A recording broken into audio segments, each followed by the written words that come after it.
Welcome to the Uncontested Investing Show, presented by REI Inc. magazine and sponsored by RCN Capital.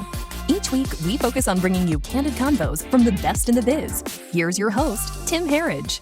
Welcome back to Uncontested Investing. I'm Tim Herriage. Thank you so much for swinging back by.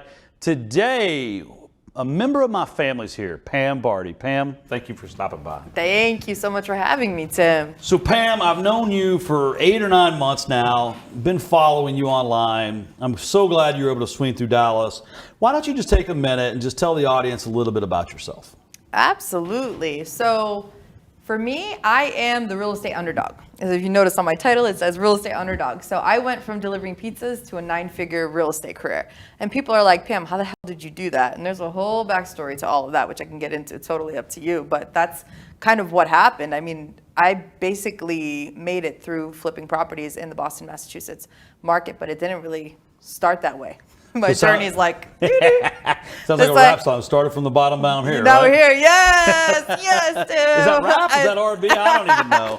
So I like to start each segment with, or each episode with what I call the bluff, the bottom line up front. When I was in the Marine Corps, they always told us, like, don't bury the lead. The general's got to know the most important thing in case he has to get up or something like that. So what I want you to do is take 2 minutes, pour into the audience, talk about the most important things that you see in today's economy, in today's real estate market, in I guess society in general, things you think people should be doing or maybe staying away from them at this phase in the market. You good? Yeah, I'm good to go. All right, go.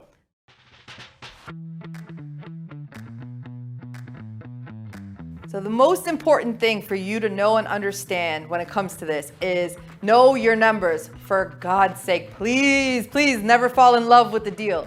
Never fall in love with the property. Fall in love with the numbers. I think one of the most critical things that I've learned throughout my real estate development career has been to know your numbers and analyze them properly. And also leave a lot of buffer room and contingency for that construction budget, because we all know what can happen, right? I mean, for example, I had budgeted a 20% contingency in all of my deals, every single one of them, before COVID hit. And thank God I did, because I needed that for my construction material. Otherwise, you know, these are the types of things that people lose their shirts, right? Now, as the market is shifting, make sure that you know your numbers like the back of your hand, and be conservative. Like, I can't stress at how important that is. And not only that, but focus on multiple exit strategies. You look at a property, for example, something that comes across my desk, I need to look at it as a short-term rental, a long-term rental, if I can flip it, all the different avenues that I can take with it before I do the deal. And the second most important piece to that is before you ever put an offer on a property, you need to know roughly what your profit margin is going to be in each of those exit strategies. So if you know your numbers and you have multiple exit strategies, you cannot lose. And then the third thing that I would mention to you guys, especially in this market, because we just came off of the summer season, if you will, right? Where everyone's making money, everyone's happy, everyone's jiving. Good, that's great. Now you got to prepare for winter. And what are you going to do for that, right? What comes next? So making sure that you have these multiple exit strategies and you have everything in place, and that you know your numbers and your profit margin kind of in advance, because it's going to be super critical. So there we go. All right, so that's great, because I was saying to someone the other day, there's this thing called math. And they used to teach it in school. Mm-hmm. But they haven't taught it in real estate the last couple of years, because you could just kind of, we'll sell the house for $1 million. And it would sell. And if it didn't, wait a month and it would. Yep. And now, like, I was at a mastermind and somebody said, oh, well, these houses, I'm reducing the price 3 times in the first 2 weeks. I was like, are you bad at math? I was like, what do you mean? I was like, well, aren't you running like the average of the last 3 sold comps in the last 90 days and then pricing it at that and then seeing that it's going to take 25 days on the market and waiting the 25? I hadn't thought about that. And it's like, oh my gosh, these people, they don't have that experience, that skill set. Right. So talk about, I know you're a real estate agent as well. Yeah. Talk developer. about how people can maybe hone those skills that they need to be better at in this stage of the market. Absolutely. So for me, I come from 3 different angles of the real estate development game. So I'm a licensed general contractor. I'm also a real estate developer, and then I also have my real estate license. So what's interesting for me is that I become a triple threat on a project, because I can look at it from 3 different angles, right? So again, for all my multiple exit strategies and whatnot. But the main thing is a lot of people don't put pen to paper when they look at a deal. Like you said, it comes down to the math. And that's what I was talking about in my minute. Like, it comes down to the numbers, right? And don't overexert yourself in this market. Don't do it. Don't do it. That's how people have lost their shirts, right? You see developers that do 1 to 4 units, all of a sudden they want to get into a new construction project with 10, 20 plus homes, and it's like, that's how they lose their shirt. Stick to what you're good at. The riches are in the niches. Stick to that, especially during this winter season. You know, it's super, super critical because you want to stick to what you know and what you're good at. And again, make sure you're planning out those multiple exit strategies with all the numbers attached to them. So you know, okay, well, you know what? If I can't sell this, I can refi it and rent it for this amount, and then I can sell for this number later when the market shifts. So there's multiple things, multiple layers to that math. So that's the second time you've said winter season. Yeah. Now, so I'm from Texas, so we don't have winter here. But are you talking about snow on the ground, or are you saying the winter season of the last real estate bull market? I need to be clear here. Yeah, so that's exactly what I'm talking about. So Tony Robbins talks about the different seasons in a business, right? You know, we were in summer for a long time, summer and fall in the real estate market for a long time. You know, like you said, you could put a property on the market. It could be a brand new agent. You just get your license, put up some nice pictures, get some nice floor plans, a nice description, and boom, you were all of a sudden under contract. Yeah. Gone and good to go, right? So the skill sets now is like those who have stayed in the game for a long time, they know what to do. They know how to pivot. They know multiple options. For example, we were having this conversation earlier where everyone's like, it's a horrible time to buy. Oh my God, oh my God. And you and I are looking at this, we're like, this makes it a great buying market. And guess what? If we can't get a 30-year fixed loan, we're going to get an adjustable rate loan. So we're solid for the next 10 years. Right. Then we can just refinance later. And guess what? We got the house at a cheaper deal. You know, that's how you win. I was speaking at a conference last weekend, and I found a clip by Warren Buffett in 2017 where he referred to a 30-year fixed rate mortgage as a one-way bet. And what he said, it was just, of course, it's Warren Buffett that figures this out, right? He's like, the way I see, because he had borrowed like $120,000 on this investment property he bought, and the lady, the host of the CNBC episode was like, well, why did you borrow that money? You didn't need to. He goes, well, I guess I was attracted to the interest rate and figured I could do a lot better than they were charging me. And I think investors don't see that, right? Like, so what, you may have to pay 6 or 7% on the interest rate, but for that extra money, that cash in your hand, like, what could you do with it today, right? Like, because I won't say there's blood in the street, but there's definitely opportunities being, fear-induced opportunities, in my opinion. 100%. 100%. And all the newcomers, like you said, is that when I said this is winter season, not everyone's prepared for winter. Hello? The jackets. It's like it's a bunch of Texans just got dropped off in Chicago in December, right? Yeah, and they can go visit Roddy while they're at it, right? But like, it's a crazy situation because it's like, there's all these newcomers that came into the market because the market was so hot, and now all of a sudden everyone's dropping like flies, and the seasoned ones come in and they say, well, we have this skill set, and the skill set mainly is learning how to pivot and having multiple exit strategies and different ways to do that, and not getting stuck in one way of thinking because that's how you lose. The most creative people create the best things. Like Ron LeGrand. Yeah. He comes in and he's like, oh, I do the seller financing and this and this and this. I'm like, this is the most creative thing I've ever heard in my life. And then you have like Bob Allen who's like, yeah, no money down. And they do deals like that, right? So their creativity has made them millions, right? So if you can be creative on a deal, this is the opportunity to do that right here, right now. But it can't be what everybody else does, right? But those skill sets are honed in over time. And so those will survive the winter season because they've got their jackets ready. So we're going to take a break, and when we come back, I want to talk about math, rehab timelines, proper kind of exit strategy planning, and multiple exit strategies like you talked about, and then being creative, but also I guess Game of Thrones, because it sounds like winter is coming. So stick around. We'll be right back. Are you looking for fast funding for your next fix and flip? What about leverage for your next long-term rental or vacation rental? Need capital for a new construction project? Look no further. RCN Capital has you covered. As the leading nationwide lender for real estate investors, RCN Capital offers short-term and long-term financing solutions for your next investment property. RCN Capital takes a common sense approach to your loan request, offering high leverages and low rates backed by superior customer service. Whether you're investing in single-family properties or multifamily properties across the U.S., RCN Capital has funding options for you with no hoops to jump through and quick closings in as little as 2 weeks. Ready to get a quote for your next investment property? Visit rcncapital.com/podcast to apply today. There is no fee to apply. Again, that's rcncapital.com/podcast to apply today. Welcome back to Uncontested Investing. I'm Tim Herriage. I'm here with Pam still. Pam, rehab timelines. I want to just jump straight into this because I know you have a very experienced background in rehab management and all that. It's one of those things I personally struggle with as an investor. Yeah. It's something I've watched a lot of people struggle with over the last 3 years. It's been okay the last 3 years because your house ended up being worth 25% more anyway. But why don't you, let's start there. Let's talk about managing rehabs, budgets, scopes, timelines, and all of that. And like advice, tips, tricks, or whatever.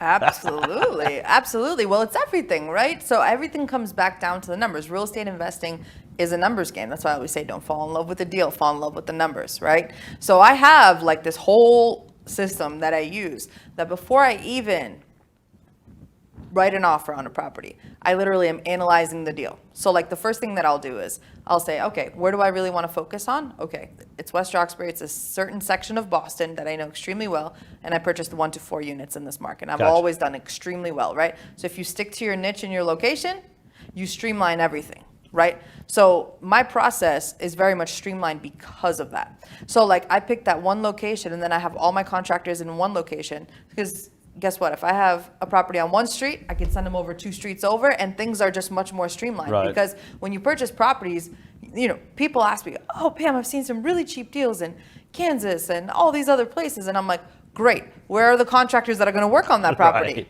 And how long is it going to take for them to get there, travel time? And who's going to watch them when they get there? And where's the closest material house to that? And people are like, Right. I'm like, you really have to factor in everything from a construction management side before you take on any project that needs work. If it's something that's light, I mean, that's okay. That's not the end of the world, right? But you want to try to streamline all your properties and what you purchase into one central location before you go wild and go like all over the place. Like at one point, I had projects. One was north, one was south, they were like 40 minutes away from each other, and it was completely inefficient because the same guys who would work on my property that was down south would not be the same ones that work up north. So it was like all over the place. So you always want to be very concentrated on a specific location for construction purposes. And I know it sounds crazy. And no, it doesn't, because like when you say that, I think about Blackstone in 2012. Yeah. They didn't buy their first 1,000 houses in 25 cities. Yeah. They bought them in Phoenix. Right, because they knew they had to stand up a construction operation. They knew they had to stand up a maintenance operation. They knew they had to have a central base of operations. They needed warehouses. Like, I know that's like a massive scale, but it's still business sense, I think, that boils down to like the micro level, or the those of us that are small time, right? Yeah. 5 houses at a time instead of 5,000, right? Right. So that's interesting you say, like, because there's been a lot of talk the last couple of years, I think, about people chasing yield, right? Like, well, my market's too competitive. I got to go over here. My market, this market, I have to pay too much. I can't make enough. I got to go over here. What say you to that? I saw what you did. Why don't you tell me what you have to say?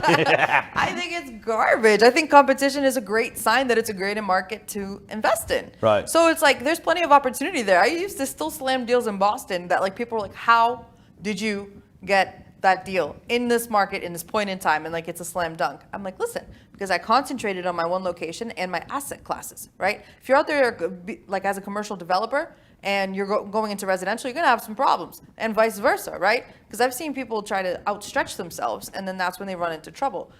Get your process down in a niche state and then crank out from there, right? Because even if you're doing rehabs and flipping them, or even if you're holding them for long periods of time, like you said, that maintenance comes in and all of that.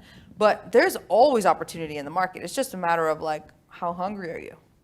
You know, I think there's a lot, so I've been in the Dallas market for 20 years, and Dallas is like the hotbed of all real estate investing activity ever, it seems like. Yep. But I've never had to leave, and I've done okay for myself. And literally, as you look out this window where we're recording, we bought a house last week. It's worth 500 grand.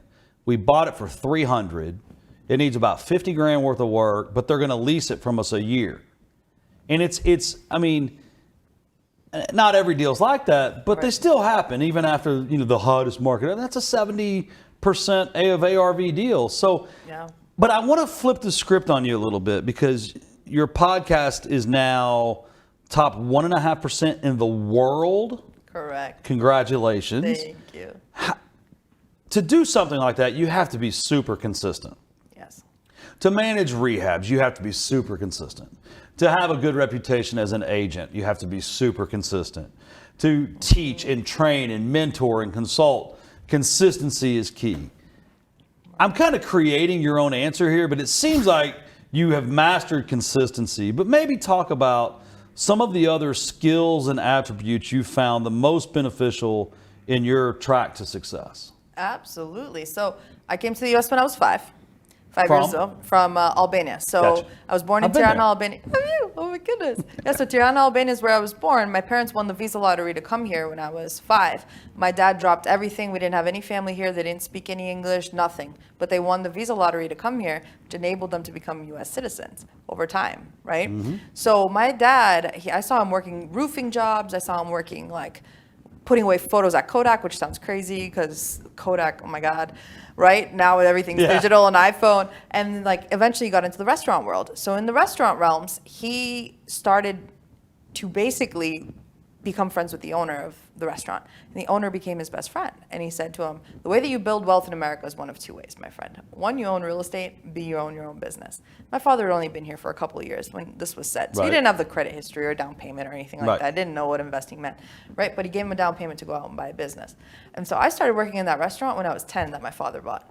By the time I was 18, I was running the show for my parents. And then by the time I was 21, I had 2 of my own restaurants that I owned and operated, plus theirs in the background. So I'm running around with 3 restaurants, plus school, plus all these things, right? And then I got into real estate development because I wanted an extra stream of revenue coming in. So my whole life, I was exposed to hustle. Right. That's what I knew. I was and my father always taught me, you got to have a big heart in business, and you got to do what you say. Your word has to be your gold. So if you say it, you set that intention, this is what I'm going to do. You go out there and you do it. And so that to me has been a master key to my success. I think, seeing that hustle at a young age and thinking about what my parents went through without having any family here, with nothing. I mean, my dad used to tell me, he used to go into the bathroom and cry and not understand how he was going to pay the rent, right? Because in the beginning it was so hard. But you know what? We live in the greatest country in the world that enables us these opportunities to make things like this happen. So when my mind shifts back of my mindset starts to get a little shaky. I don't know if I can do this. I have that in the back of my mind. I'm my parents made it from nada. And here we are doing this, got to stay consistent. They stayed consistent throughout their whole process and everything that they did to get me here. So now it's my job to stay consistent and help elevate others the way that I was elevated in my world to make things like this happen. So for me, it's been a whole mindset and state of mind, I guess you would say, from a very young age. And to me, it's everything to me. I mean, I'll never forget, by 27, I made it to Forbes and Time Magazine. I hit a 9-figure real estate career, and I'm just sitting there. I'm holy cow. I felt like I hit the pinnacle.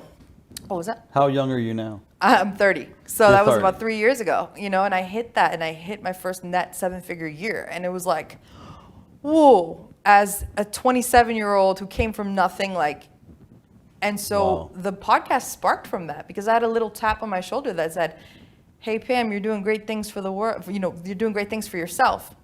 What are you doing for the world? Right. And I was because I was so focused on development, I was so money motivated and all of that. And so now my mission was starting to shift at that point in time. I was starting to think about what real estate did for me and how it elevated my life and everybody around me, because it's a ripple effect, right? This is the industry that creates the most millionaires, period. Real estate development, the most millionaires, period. And that's why relationships with lenders and resources like yourself, Tim, can change somebody's life. Because you believe in that person, and once they start scaling up, the things that they can do are limitless, right? What year was that your family came to the States? 1996. Okay, so that was right before the Kosovo War. Yes. Right before, I mean, but the Czech Republic was in turmoil, and Albania was always, I mean, that it was not a fun place to live. No, communism. So, I mean, I only bring that up because the Marine Corps gave me such a perspective on how a really bad day here would be the best day of the year for people in many, many places in the world. Yeah. And I'm always telling my boys, like, the only one that cares about your feelings in this world are your mama. So you just need to, buck up and just, lace up your boots and get going. So that's impressive. So we're going to take a break. We're going to come back and do the Money Minute, and then it's time for Rapid Fire. Good to go? Good to go. Hey, we're going to take a break. We'll be right back. REI Inc. is a monthly business publication for real estate investors, covering all types of real estate investments and strategies. It is the most comprehensive real estate investment publication on the market. All of the articles are written by the top leaders in the industry, so investors are assured of always getting the best information possible. Each month, REI Inc. also profiles the top companies in the industry and provides insights and data into key regional markets. Along with their sister platforms, the REI Referral Network and Highest Invest, real estate investors have exclusive access to off-market investment opportunities and national acquisition and disposition initiatives. To learn more, visit www.rei-inc.com, where you can also access the REI Referral Network. Also, be sure and visit www.highest-and-best.com to view the latest exclusive off-market assets with near immediate acceptance decisions and closing strategies. You can also email marketing@rei-referralnetwork.com to request more information. Welcome back to Uncontested Investing. I'm Tim Herriage. It's time for the Money Minute. Pam, there's someone out there that needs to hear your best stuff. And I tell someone this all the time. Imagine that the next 60 seconds is the only advice the listener is going to get in the next 30 days, right? So this is all they're going to hear. They're going to tune in, they're going to hear this, and that's it. Then their iTunes shuts down. So 60 seconds, pour into the audience. You ready? Ready. Go.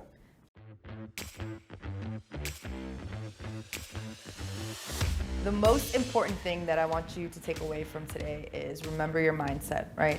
The most successful people in business that I know are aligned with mind, body, and spirit. You need to check in with yourself on all three elements. Where are you? Because honestly, it wasn't until I went knee deep on every single personal part of me that I became successful, right? Because I was like chasing money for such a long time, and that can only get you so far. Even with hitting 7 figures, even with being in Forbes and Time Magazine, like that still fulfillment wasn't enough for me here. And I realized there was a lot that I had to do within. So I'm challenging you today to go in and basically just focus on you. What are your needs? Are you aligned mind, body, and spirit?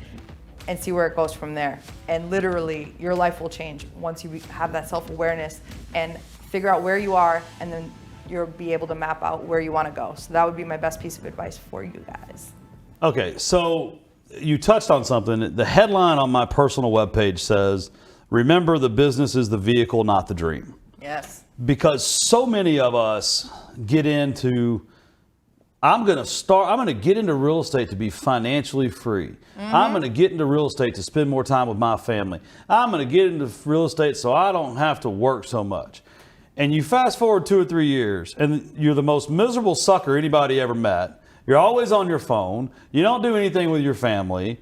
So I think of all the advice you could have given, that's what people need to hear more of, because we all talk about the why, and we get up and present about our why, but then we completely ignore our why while we're doing our what. You know what I mean? Exactly, Tim. Exactly. And it's like at the end of the day, what matters, right? Does legacy matter to you? Right.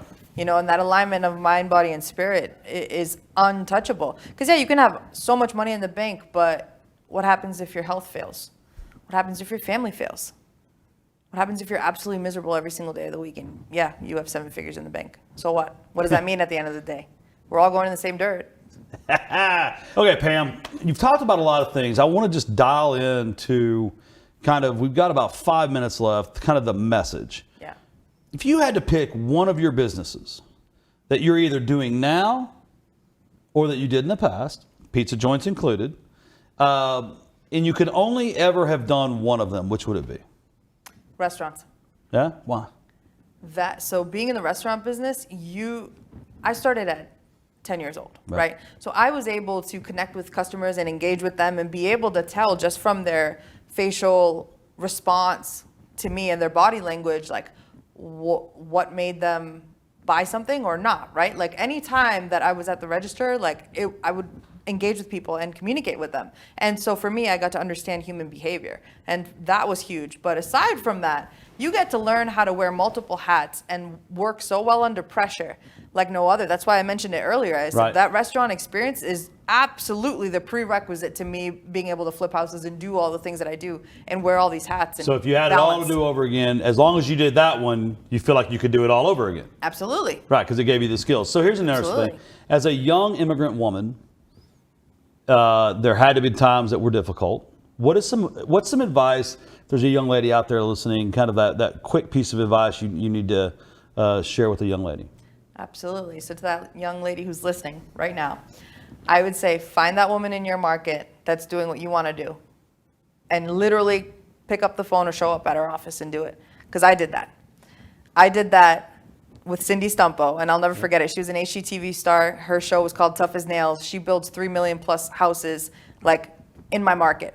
And I literally showed up at her office and I said to her, I said, Cindy, I know you don't know me and I'm just starting in my journey, but just want to let you know, you inspire me, and thank you for being a woman, because seeing her, I was able to model her behavior. And so I remember, I'll never forget it. She walked in and she looked at me and she gave me the hugest hug. She's like, honey, anything you ever need, call me. And that's the power of networking. And that moment really changed me forever because I felt supported, right? So find that person and they've got you. You've got mentors still. You said, the reason you're in Dallas is to sit down with a mentor to help you kind of map out one of your businesses, right? Yes. How important, so let's take the first mentor out, but let's talk maybe some of the other mentors. We don't have time to go in each one, but what are some things that having a mentor or I guess a coach or advisor that has helped you with, and maybe some advice you could give people around that subject matter? Absolutely. So a coach or a consultant, if you will, is somebody who's going to help you wherever you're looking to go, right? So for example, here in Dallas, I have a friend who's amazing in YouTube, and their lead generation systems are blowing things out of the water. Their conversion rates are insane. And it's I was like, hey, Travis, let's meet together and let's talk about this and let's discuss this, because you're obviously the master at this. You've done it. And, I'm going to save my time in going through it. You can tell me best practices. So it's almost a form of hacking, if you will, right? Why do people buy franchises? There's systems in place. Because do you want to spend the time to learn something and then also potentially be making the mistakes at the same time? Why do that when you can learn from someone who's already been there, done that, and that can help you get there faster, right? Further, faster together. Or you can try to do it alone. And I was in that boat for a long time in the beginning.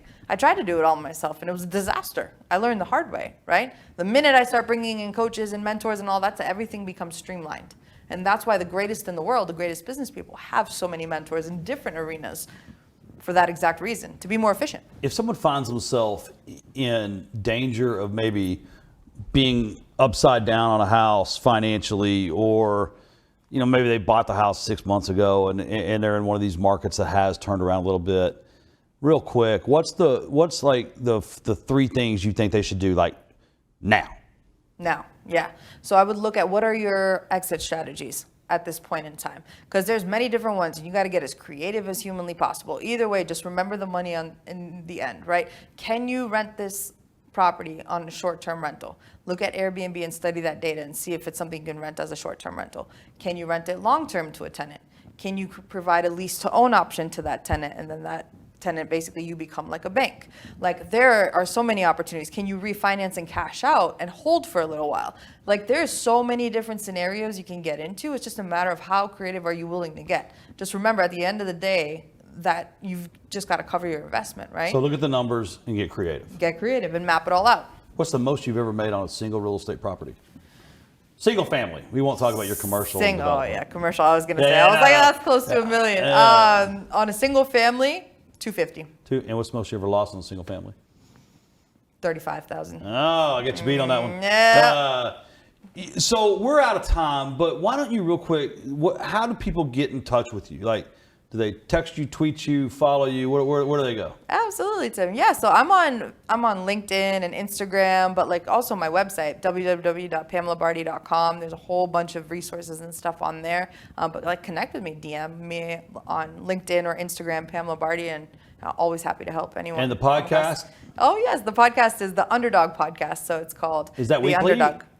Yes, yep, theunderdogshow.com. So we've had amazing guests on there, like Kevin Harrington from Shark Tank and Joe Foster, founder of Reebok, just incredible individuals. So go check out theunderdogshow.com. Yes, theunderdogshow.com. Theunderdogshow.com. Watch the episode with Kevin Harrington. The story of the way Pam had the confidence in herself to reach out and go for the gold out of the gate. I think that embodies her success and the reasons behind her success and the reasons that she'll be successful in any market. So we're out of time. Thank you for stopping back by. Remember, your network is your net worth, and today you've been growing both. We'll see you next week.